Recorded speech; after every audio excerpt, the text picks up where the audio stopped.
السلام علیکم خواتین حضرات، آج ہم اپنی پوڈ کاسٹ کے سلسلے میں ایک ایسے ادارے میں آئے ہیں جو کہ انسانی خدمت کے حوالے سے پاکستان میں بلکہ دنیا بھر میں ایک منفرد مقام اور نام رکھتا ہے۔ الخدمت فاؤنڈیشن کوئی ایسا نام نہیں ہے کہ جس سے ہم میں سے کوئی بھی نہ واقف ہو۔ ملک میں رہنے والے، خاص کر اس ملک کے ان شہروں میں رہنے والے لوگ جن کے ساتھ قدرتی آفات یا اس طرح کے مسائل درپیش آتے رہتے ہیں، ان کے لیے الخدمت فاؤنڈیشن کوئی اچنبے کی بات نہیں ہے۔ ہمارے ساتھ الخدمت فاؤنڈیشن اسلام آباد کے صدر جناب حامد اطہر ملک صاحب موجود ہیں۔ ہم ان کے ساتھ ان کے ادارے کے مختلف شعبوں کے حوالے سے گفتگو کریں گے۔ میرے ساتھ موجود ہے ساجد بنگیال صاحب۔ اس کا اسٹرکچر اور اس کے کام سمجھنے کے لیے ہم ملک صاحب کے ساتھ گفتگو کرتے ہیں۔ تھینک یو ویری مچ جی، اور مجھے بڑی خوشی ہوئی آپ کے ساتھ انٹریکشن جو بھی ہوگی، جس موضوعات پہ ہوگی۔ اور میں تو یہ سمجھتا ہوں کہ جو میڈیا ہے وہ ہماری ٹیم کا حصہ ہے، کیونکہ وہ ہماری بات کو عوام الناس تک پہنچاتے ہیں، اور پھر ان کی طرف سے ہمیں جو کانفیڈینس حاصل ہوتا ہے، جو ان کا ٹرسٹ حاصل ہوتا ہے، وہ پھر ہماری رسپانسبلٹی بنتی ہے، اور ہم پھر اس قابل ہوتے ہیں کہ ایک وسیع پیمانے پہ لوگوں کی خدمت کر سکیں۔ تو گفتگو آغاز ہم اس سے کرتے ہیں کہ الخدمت فاؤنڈیشن کیا ہے، اس کا کچھ تعارف کرائیے، یہ ادارہ کب واضح وجود کیا آیا؟ الخدمت فاؤنڈیشن کا صرف ایک ہی مشن ہے کہ اللہ کے وہ بندے جو کسی مالی، جسمانی یا آفت کا شکار ہوں، ان کی خدمت کی جائے۔ اور خدمت کے اس عمل کے لیے رنگ، نسل، علاقہ، پولیٹیکل ایفیلیشن کچھ معنی نہیں رکھتی، بلکہ جس کو جو بھی ضرورت ہے اس کے مطابق اس کی خدمت کی جاتی ہے۔ ہم نے اپنے کام کو 7 شعبوں میں تقسیم کر رکھا ہے، اور کسی بھی فرد کو جو بھی ضرورت پڑ سکتی ہے، کسی نہ کسی شعبے کے تحت وہ پوری ہو رہی ہوتی ہے۔ پچھلے دنوں ہمارا ایک میگا ایونٹ آیا تھا، وہاں جو ہمارے گیسٹ تھے انہیں جب پتہ چلا ہمارا اسکوپ آف ورک، تو انہوں نے کہا جی کہ آپ تو ماں کی گود سے لے کے قبر کی گود تک ایک انسان کو جو ضرورت پیش آ سکتی ہے، آپ اپنی استطاعت کے مطابق اس کی خدمت کرتے ہیں۔ تو میں نے کہا سر تھوڑا سا اس کو اضافہ کر لیں کہ دنیا میں آنے سے پہلے جو اسے میڈیکل ٹریٹمنٹ کی ضرورت ہوتی ہے، تو وہ بھی ہمارا میڈیکل شعبہ اس کی خدمت کے لیے مستعدی سے کام کر رہا ہوتا ہے۔ تو صرف ملک میں ہی نہیں، ملک سے باہر بھی ہماری اپیرنس ہے۔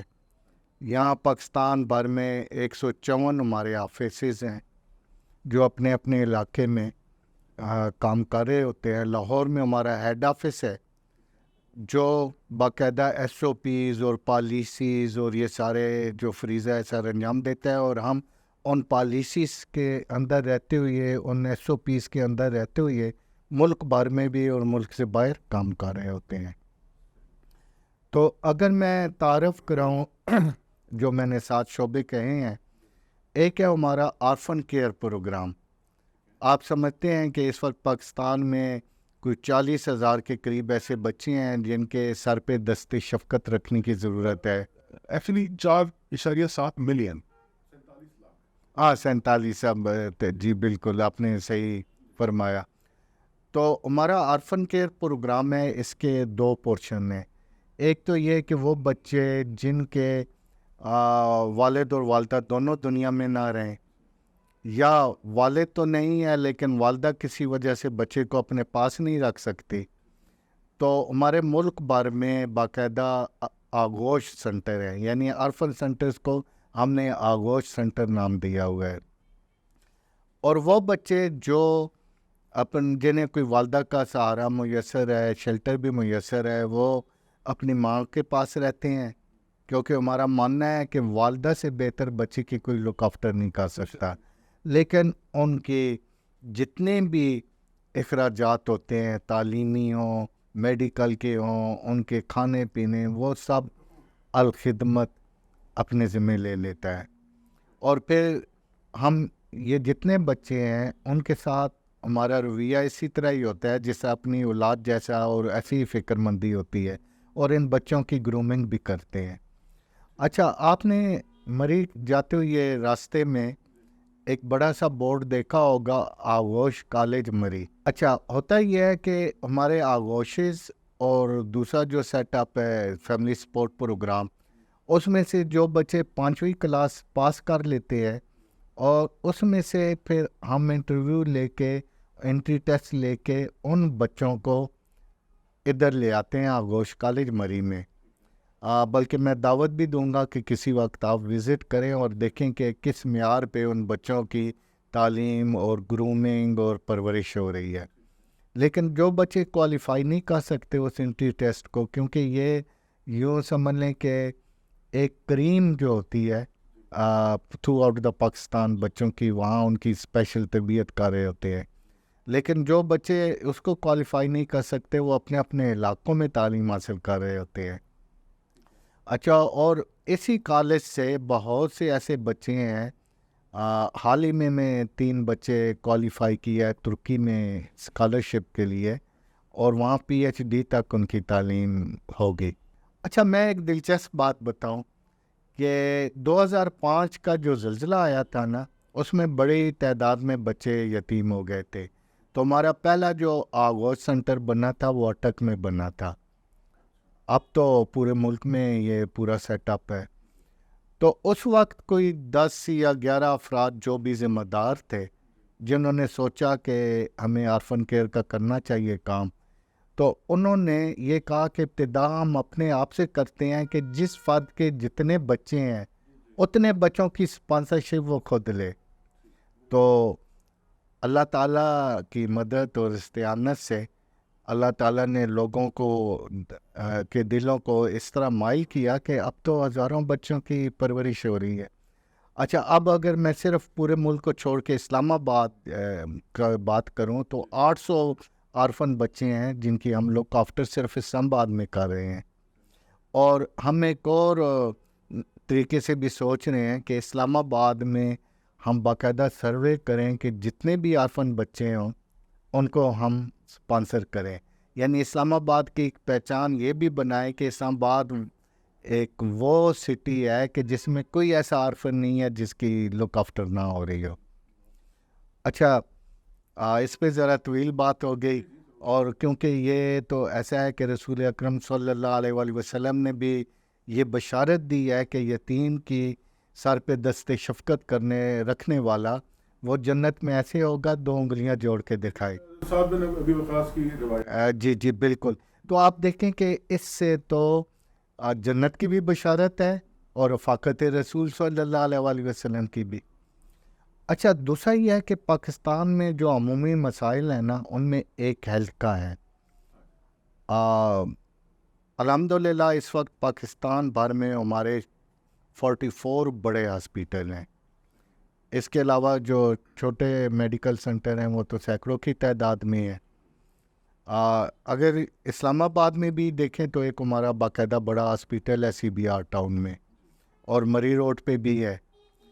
تو اس میں ہمارا ماٹو ہوتا ہے کہ کوالٹی ٹریٹمنٹ افورڈیبل ریٹ، یعنی جو مارکیٹ ریٹ ہوتا ہے اسے بھی 1/4 سے کم ہم چارج کر رہے ہوتے ہیں، لیکن کوالٹی A گریڈ ہاسپیٹل جیسی ہوتی ہے۔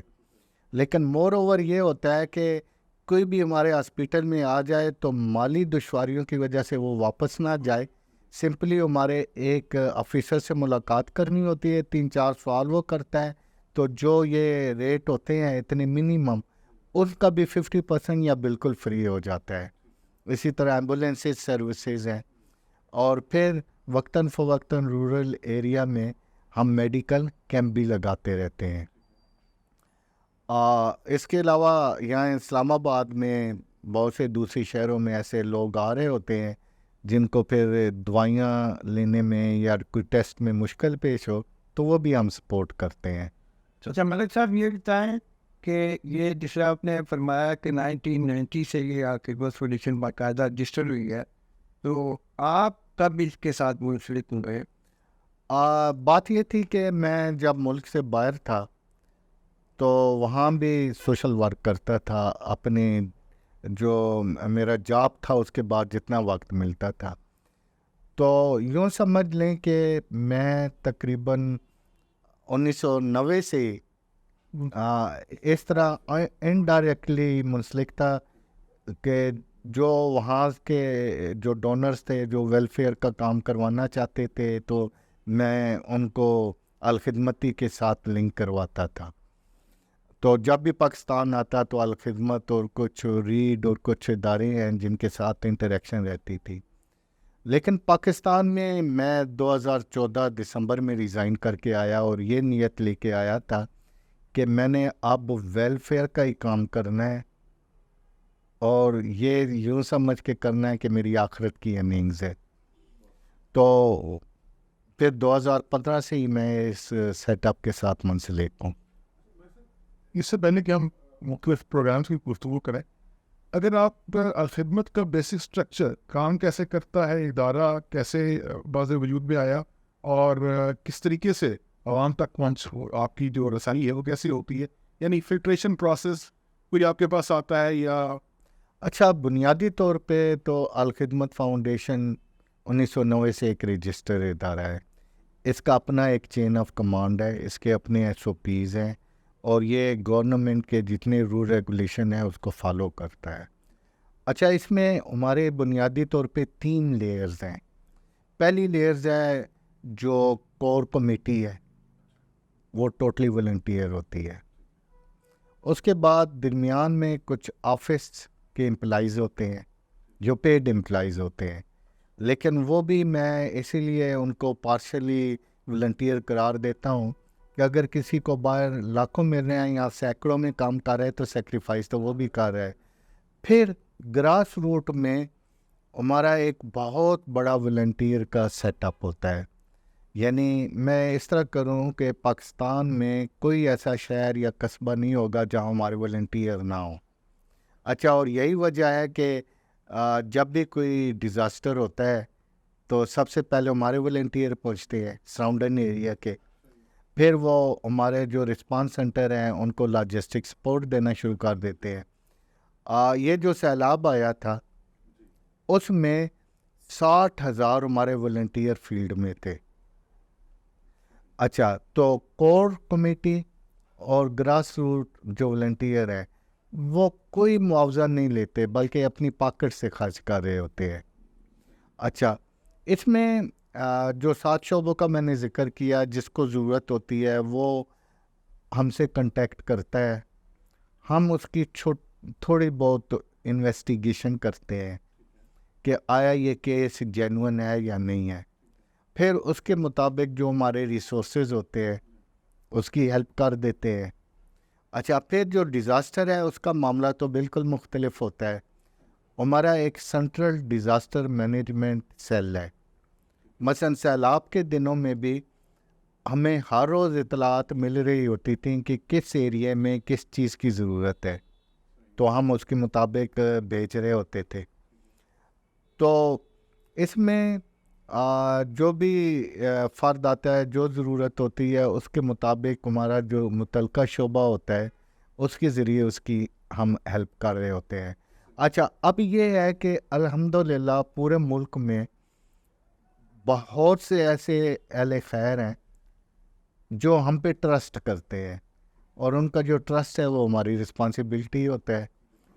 تو جب بھی کوئی ایسا معاملہ آتا ہے ڈیزاسٹر کا تو بڑے کھلے دل سے ہماری سپورٹ کرتے ہیں. مثلا ابھی اور میں نے عرض کیا نا کہ ملک ہی نہیں، ملک سے باہر بھی ہماری اپیرنس ہے. اچھا، اسی طرح زکوٰۃ، صدقات اور اس موقع پہ بھی لوگ ہمیں پریفر کرتے ہیں. تو اس طرح یوں سمجھ لیں کہ بیسیکلی الخدمت کا رول جو ہے وہ ایک منتظم اور فیسیلیٹیٹر کا ہے. یعنی ایک سائڈ پہ ڈونر ہیں جو ٹرسٹ کر کے اپنی امانتیں ہمارے سپرد کر رہے ہیں، دوسری سائڈ پہ ضرورت مند ہیں اور ہم جو ہے ان امانتوں کو وہ آگے منتقل کر رہے ہیں. اس میں جو پروجیکٹ ہوتے ہیں ان کی پلاننگ کرنا، ان کی ایگزیکیوشن کرنا اور یہ سارا یہ مینجمنٹ اور فیسیلیٹیشن ہم کر رہے ہوتے ہیں. اچھا ایک بہت ریلیونٹ سوال آپ بھی سمجھیں گے اس کو کہ جو بھی ڈونیشنس کے اوپر چلنے والے ادارے ہوتے ہیں اس کے فنڈ ریزنگ اور پھر اس کی ڈسبرسمنٹ آف فنڈس یہ ایک بڑا نازک سا جی معاملہ ہوتا ہے. بالکل. وہ آپ کیسے یعنی فنڈ ریزنگ کا آپ کا طریقہ کیا ہے اور ڈسبرسمنٹ کے لیے آپ کا کیا اس کا کوئی کرائٹیریا یا کوئی اسٹینڈرڈ؟ جی میں اس کا کیا نا تھوڑی دیر پہلے بھی کہ ایک بڑی تعداد ہے اہل خیر کی ڈونرز کی جو ہم پہ ٹرسٹ کرتے ہیں, اپنے فنڈ ہمارے حوالے کرتے ہیں. پھر اگر کوئی اہم موقع ہو جس طرح سیلاب کا میں نے ذکر کیا یا ابھی کرونا اس سے پہلے تھا, تو بڑے پیمانے پہ سوشل میڈیا پہ, پرنٹ میڈیا پہ, الیکٹرانک میڈیا پہ ہم ریکویسٹ کرتے ہیں. تو اس طرح بہت سے نئے افراد ہمارے ساتھ منسلک ہو جاتے ہیں اور وہ اپنی ڈونیشن دینا شروع کر دیتے ہیں. تو پھر آگے جو ہوتا ہے ہمارا پلان ہوتا ہے کہ ان لوگوں کی جو ہمارے ڈونرز ہیں ان کی ہدایات کے مطابق وہ فنڈ استعمال کیا جائے. اچھا بعض لوگ ہمیں آرفن کے لیے جو فنڈ مخصوص کر کے دیتے ہیں تو وہ آرفن ہی کے ذریعے ہوتا ہے. اسی طرح مختلف کلین واٹر یا ایجوکیشن یا جو باقی سارے شعبے ہیں. اچھا اس میں ایسا ہوتا ہے کہ بعض اپنے زکوٰۃ صدقات مخصوص کیے بغیر دے دیتے ہیں, تو وہ پھر ہماری ثوابدید پہ ہوتا ہے کہ ہم نے کس سائٹ پہ ضرورت ہے اور کہاں خرچ کرنا ہے. صورت بھی بات کی پانی کے صاف پانی والے. جی تو میرا خیال ہے سر آپ سمجھتے کہ پانی والا اتنا بڑا مسئلہ ہے کہ ہر کوئی اس وقت پاکستان پہ 90-50% پانی کی وہ اسی سے. تو آپ کیا سمجھتے ہیں کہ اس کے بارے میں ملک صاحب, ایک تو میرا چونکہ پہلے سوال کرونا کے حوالے سے کیونکہ اس وقت چل رہا تھا آپ کا سلسلہ کہ کرونا میں پوری دنیا میں حکومتوں نے بالخصوص فلاحی اداروں میں ہاتھ کھڑے کر دیے تھے. تو کچھ فرمائیں گے کہ کرونا کے دوران خدمت فاؤنڈیشن نے کتنی سی تنفیذ؟ جی میں نے عرض کیا نا کہ ایسے موقع پہ پاکستانی قوم کی بہت سی خوبیوں میں سے ایک خوبی یہ ہے کہ اگر کسی کے پاس 2 نوالے ہیں نا, ایک نوالا خود لے گا, ایک اپنے ضرورت مند بھائی کو دے گا. تو ایسے موقع میں معاملہ لاکھوں کروڑوں میں نہیں رہتا, اربوں میں جاتا ہے. اچھا کرونا کے موقع پہ اگر آپ دیکھیں تو ہمارے جو والنٹیئر تھے نا فیلڈ میں وہ اتنے نمایاں نظر آئے کہ اس کے بعد سے میڈیا کی ہماری طرف توجہ بڑھ گئی. اچھا اس میں کیا تھا کہ ہم نے باقاعدہ ڈیٹا بیس پہ ہم کام کرتے ہیں, یعنی ایسا نہیں ہے کہ جس اندھیرے میں کوئی اندھا لاٹھی چلا رہا ہو, ہم ڈیٹا بیس پہ کام کرتے ہیں. تو کرونا کے دنوں میں بھی ہمارے پاس باقاعدہ ڈیٹا تھا کہ کس گلی محلے یا ایریا میں کون سا فرد ہے جو اس وقت ضرورت مند ہے, کہ اس کا جاب نہیں رہا ہے یا اس کا کاروبار نہیں رہا ہے. تو ہم نے ایک تو ان کو اس طرح سپورٹ کی راشن کی صورت میں. ہوتا یہ تھا مثلا میں اگر اسلام آباد کی مثال دوں اور اسی پیٹرن پہ پورے پاکستان کے شہروں میں کام ہو رہا تھا کہ ہم نے 6 زون میں تقسیم کر رکھا تھا. جو بھی راشن ہوتا پیکنگ کے بعد ڈسٹریبیوشن سیکشن میں آتا, وہاں سے 6 زون میں چلا جاتا, پھر آگے یوسیز میں. تو ہمارے وہ والنٹیئر اس ڈیٹا بیس کے مطابق ان لوگوں کے گھروں میں جاتے, ناک کرتے, راشن دے کے واپس آ جاتے. اچھا پھر اس سارے عمل میں ہم عزت نفس کا بڑا خیال رکھتے ہیں, یعنی راشن ہو یا کوئی چیز ہو اس کے تو فوٹو ہم بناتے ہیں, لیکن کسی کو دیتے ہوئے وہ اس کو نہیں کرتے. اچھا ایک تو کرونا میں ہم نے وہ یہ کیا. دوسرا لوگوں کو جو پی پی ای ہے,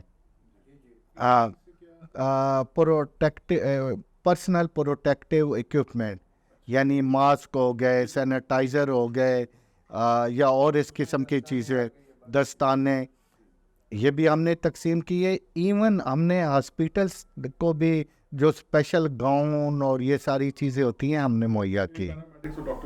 جی بالکل بالکل. اچھا تو اس کے ساتھ ساتھ ہم نے اویئرنیس بھی دی. مختلف جو سوشل میڈیا ہو گیا, پرنٹ میڈیا ہو گیا, ویسے میں جیسے پہلے بات کر رہا تھا کہ ہیلتھ کیئر کا تو کوئی شک نہیں ہے، بلکہ میں ناظرین آپ کو ایک بڑی انٹرسٹنگ بات بتاؤں کہ مجھے خود کورونا ہوا، اور جیسے بتایا گیا کہ جو سی بی آر ہاسپٹل ہے، میں خود بھی اس کا بینیفیشری ہوں، تو وہ تو میرا پرسنل ایک ایکسپیرینس ہے یوز کر رہا ہوں۔ پانی کی جو بات ہو رہی ہے، کیونکہ پانی بہت بڑا مسئلہ ہے اور بہت ساری بیماریوں کا سبب ہے، تو پانی کے حوالے سے آپ کہاں اور کیا کام کرتے ہیں؟ جی دیکھیں اس وقت بھی نا ہمارے ملک میں بعض اوقات تو سوچے تو میرا دل بڑا دکھتا ہے کہ بہت سے ایسے علاقے ہیں جس میں جانور اور انسان اکٹھے ایک جگہ سے پانی پی رہے ہوتے ہیں، اور اس کی وجہ سے جو ہیلتھ ایشو ہوتے ہیں ان کا بھی آپ تصور کر سکتے ہیں۔ تو اس وقت ملک بھر میں روزانہ ڈیلی 40 لاکھ افراد کو ہم صاف پانی مہیا کر رہے ہیں، اور یہ ڈے بائی ڈے بڑھ رہا ہے۔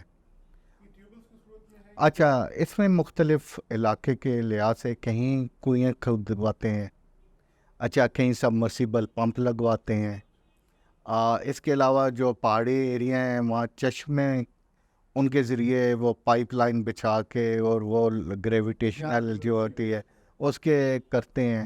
بعض علاقوں میں ہینڈ پمپ ہوتے ہیں، پھر بعض جگہ پانی ایسا ہوتا ہے کہ اس کو پینے کے قابل بنانے کے لیے فلٹریشن پلانٹ لگانے کی ضرورت ہوتی ہے۔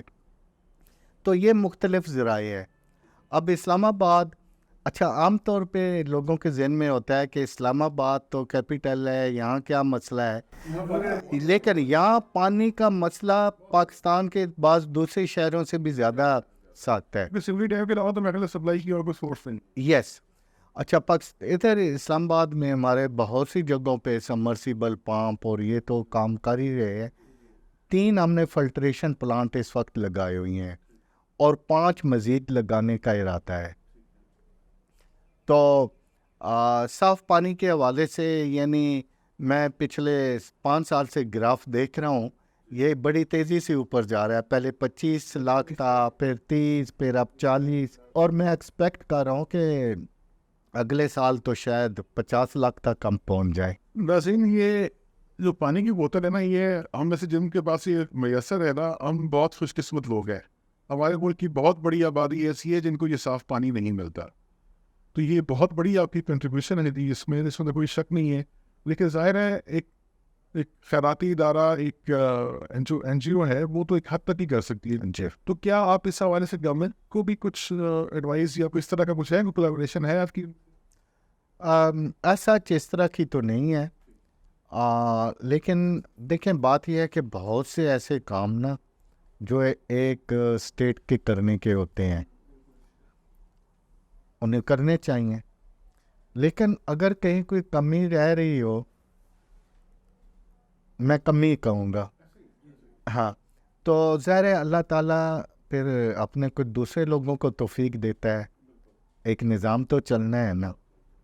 اس سال خدمت کر رہے جی، جس سال خدمت، اور دوسری بھی بعض این جی اوز ہیں جو اپنی اپنی سطح پہ وہ کام کر رہے ہیں۔ فرق صرف یہ ہے کہ بعض این جی اوز صرف ایک شعبے میں کام کر رہی ہوتی ہیں، لیکن الخدمت فاؤنڈیشن کے ساتھ جو شعبے ہیں تو اس میں کام ہو رہا ہوتا ہے۔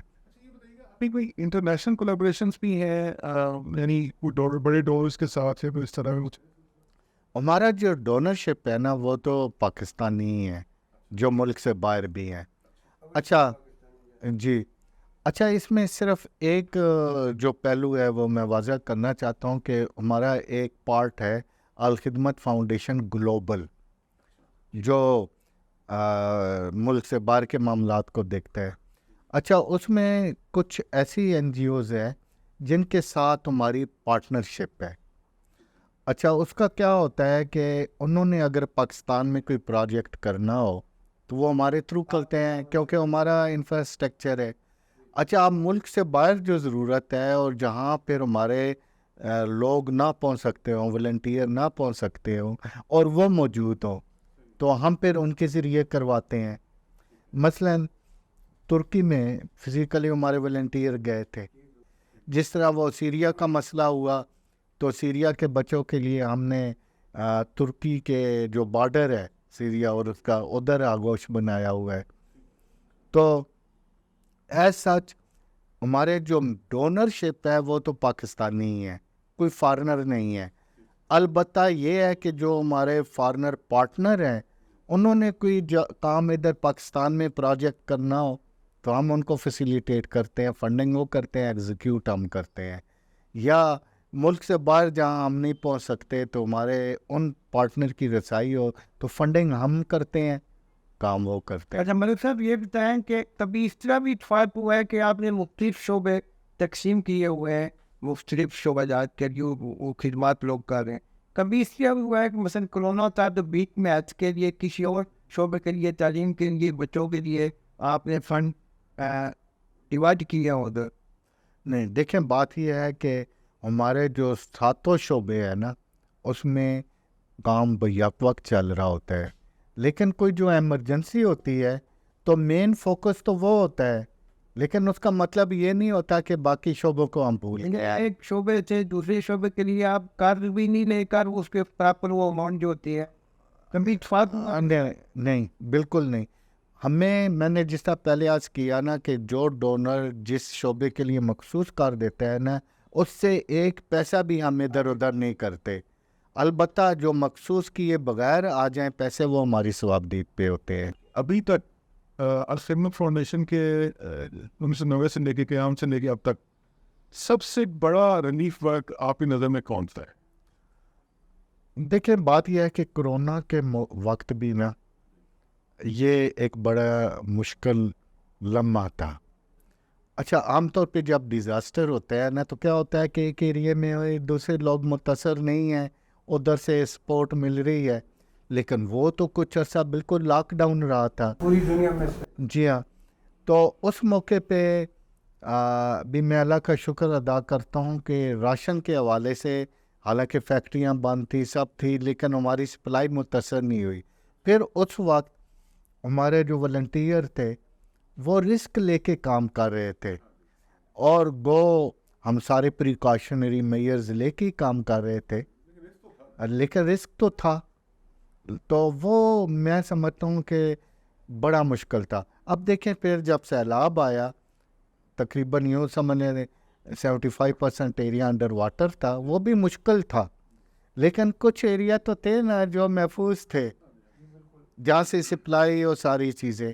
تو میرے نزدیک کرونا والا جو تھا نا دور وہ سب سے ٹف تھا. بلوچستان میں ایک ہی آپ کا سینٹر ہے صرف کوئٹہ میں؟ نہیں، ایسا نہیں ہے. بلوچستان میں ہمارا ایک ریجنل آفس ہے جو کوئٹہ میں آپ نے دیکھا ہوگا، لیکن اس کے علاوہ ہمارا جو سیٹ اپ ہے نا بہت سے دوسرے اضلاع میں بھی ہے. لیکن ہوتا کیا ہے کہ جو ریجنل آفس ہے وہ تو بڑا ہوگا، نظر میں آتا ہوگا، جو چھوٹے آفسز ہیں وہ شاید اتنے نمایاں نظر نہ آتے ہوں. ابھی جو سیلاب کے دنوں میں بھی ہماری ٹیمیں ہر جگہ پہنچی تھیں، اور اس میں مقامی بھی تھے اور دوسرے بھی تھے. لیکن میں سمجھتا ہوں کہ بلوچستان پہ جتنی توجہ دینے کی ضرورت ہے نا اس وقت جو توجہ ہے خواہ وہ گورنمنٹ کی ہو یا NGOs کی ہو، اس سے زیادہ توجہ دینے کی ضرورت ہے.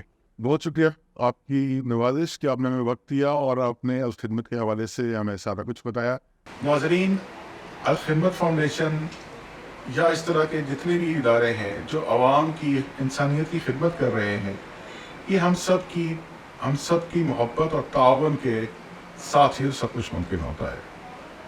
اس امید اور اس دعا کے ساتھ کہ ہم سب بحیثیت انسان دیگر انسانوں کی مدد کریں گے، آپ سے اجازت چاہتے ہیں. خالد عزیز اور ساجد بنگیال کو اجازت دیجیے. اللہ حافظ.